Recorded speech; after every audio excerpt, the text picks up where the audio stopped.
توشہ خانہ تحائف ظاہر نہ کرنے پر عمران خان کی نااہلی کے ریفرنس میں الیکشن کمیشن میں کارروائی کا آغاز ہو گیا۔ توشہ خانہ ریفرنس میں الیکشن کمیشن نے عمران خان کو ریکارڈ فراہم کرنے کا حکم دے دیا۔ ریفرنس پر چیف الیکشن کمشنر کی سربراہی میں 5 رکنی کمیشن نے ابتدائی سماعت کی۔ چیف الیکشن کمشنر نے ریمارکس دیے کہ الیکشن کمیشن کی نظر میں عمران خان تاحال رکن قومی اسمبلی ہیں۔ الیکشن کمیشن نے تحریک انصاف کے وکیل کو دستاویزات فراہم کرنے کا حکم دیتے ہوئے سماعت 22 اگست تک ملتوی کر دی۔ پاکستان اور برطانیہ کے مابین مجرمان کی حوالگی کا معاہدہ طے پا گیا۔ معاہدے کے تحت غیر ملکی مجرمان اور امیگریشن قوانین کی خلاف ورزی کرتے ہوئے فرار ہونے والے مجرمان کو برطانیہ سے پاکستان واپس لایا جا سکے گا۔ معاہدے پر لندن میں دستخط۔ برطانیہ کے وزیر داخلہ پریتی پٹیل کہتی ہیں، غیر ملکی مجرموں اور امیگریشن کی خلاف ورزی کرنے والوں کو پاکستان بدر کیا جا سکے گا۔ معاہدے کا اطلاق دوہری شہریت والوں پر نہیں ہوگا۔ بلوچستان میں کئی روز سے جاری طوفانی بارشوں اور جان لیوا سیلاب سے جاں بحق افراد کی تعداد 205 تک جا پہنچی۔ کوئٹہ اور ملک کے دیگر علاقوں کے درمیان ریلوے ٹریک اور سڑکیں متاثر ہونے کے باعث بلوچستان کا زمینی رابطہ منقطع ہو گیا۔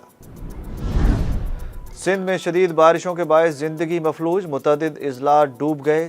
کراچی سے حیدرآباد جانے والی کار سیلابی رحلے میں بہہ گئی۔ میاں بیوی اور 4 بچوں سمیت 7 افراد تاحال لاپتہ۔ وزیر اعظم شہباز شریف نے جنوبی سندھ میں سیلاب سے متاثرہ خاندانوں کے لیے 50,000 روپے فی خاندان مالی امداد کا اعلان کر دیا۔ امریکہ کا پاکستان میں سیلاب متاثرین کے لیے $1,00,000 امداد کا اعلان۔ امریکی وزیر خارجہ اینٹونی بلنکن کی جانب سے ٹویٹر پر جاری پیغام میں کہا گیا کہ ہم مشکل وقت میں پاکستان کے ساتھ کھڑے ہیں اور سیلاب متاثرین کے لیے مدد کر رہے ہیں۔ وزیر اعظم شہباز شریف نے سی پیک اتھارٹی ختم کرنے کی منظوری دے دی۔ بتایا گیا ہے کہ چینی حکومت کو اعتماد میں لے کر حتمی فیصلہ کیا جائے گا۔ ذرائع کا کہنا ہے کہ اتھارٹی ختم کرنے کا مقصد سی پیک منصوبوں پر کام کی رفتار تیز کرنا ہے۔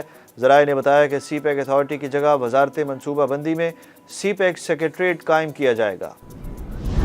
شہباز گل کی پہلی میڈیکل رپورٹ سامنے آ گئی۔ پروسیکیوشن نے پیمز ہسپتال سے جاری شہباز گل کی میڈیکل رپورٹ ڈیوٹی جج راجہ فروخ علی خان کی عدالت میں جمع کرائی۔ رپورٹ میں بتایا گیا کہ شہباز گل کو سانس لینے میں مسئلہ ہے، کندھے، گردن اور چھاتی کے بائیں جانب درد محسوس کر رہے ہیں۔ پی ٹی آئی رہنما کا فوری ECG کیا گیا تھا۔ وزیر اعلیٰ پنجاب چودھری پرویز الہی نے چیف سیکریٹری پنجاب کی تبدیلی کی منظوری دے دی۔ چیف سیکریٹری پنجاب کامران علی افضل کو تبدیل کرنے کی منظوری کے بعد وزیر اعلیٰ آفس کی جانب سے وفاقی حکومت کو 3 ناموں احمد نواز سکھیرا، بابر حیات تارڑ اور عبداللہ خان سنبل پر مشتمل خط لکھا گیا ہے۔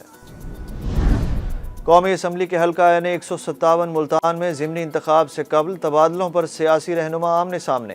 ملتان کے 2 بڑے سیاسی خاندان گیلانی اور قریشی ضلع میں کمشنر، ڈپٹی کمشنر اور ملتان ڈیولپمنٹ اتھارٹی کے سربراہ کی حمایت اور مخالفت میں آواز اٹھا رہے ہیں۔ حلقے سے سابق وزیر اعظم یوسف رضا گیلانی کے صاحبزادے علی موسیٰ گیلانی اور سابق وزیر خارجہ شاہ محمود قریشی کی صاحبزادی مہر بانو قریشی مد مقابل ہیں۔ پشاور BRT منصوبے کی آڈٹ رپورٹ میں 50 ارب روپے کی بے قاعدگیوں کا انکشاف۔ ایشیائی ترقیاتی بینک کو مالی سال 2020 اور 2021 کے حوالے سے جمع کروائی گئی رپورٹ میں BRT کے مختلف شعبوں میں مالی بے ضابطگیوں کی نشاندہی کی گئی ہے۔ رپورٹ کے مطابق منصوبے میں تاخیر کے باوجود کانٹریکٹرز کو ادائیگی ہوئی، BRT پہ کام روکنے کے باوجود گاڑیوں اور فیول کا استعمال کیا گیا، کنسلٹنٹ کو ادائیگی میں 31 کروڑ روپے اور ڈبل ادائیگی کا بھی انکشاف۔ ممنوعہ فنڈنگ کیس میں سابق گورنر خیبر پختونخوا اور PTI رہنما شاہ فرمان FIA میں پیش ہو گئے۔ FIA کی 3 رکنی تحقیقاتی committee PTI foreign funding case کی انکوائری کر رہی ہے۔ شاہ فرمان کو FIA حکام کی جانب سے سوال نامہ بھی دیا گیا۔ روپے کے مقابلے میں ڈالر کی قدر میں اضافے کا سلسلہ دوبارہ شروع۔ انٹر بینک میں ڈالر 12 پیسے مہنگا ہو کر 215 روپے کا ہو گیا۔ اوپن مارکیٹ میں ڈالر کی قیمت 217 روپے ہو گئی۔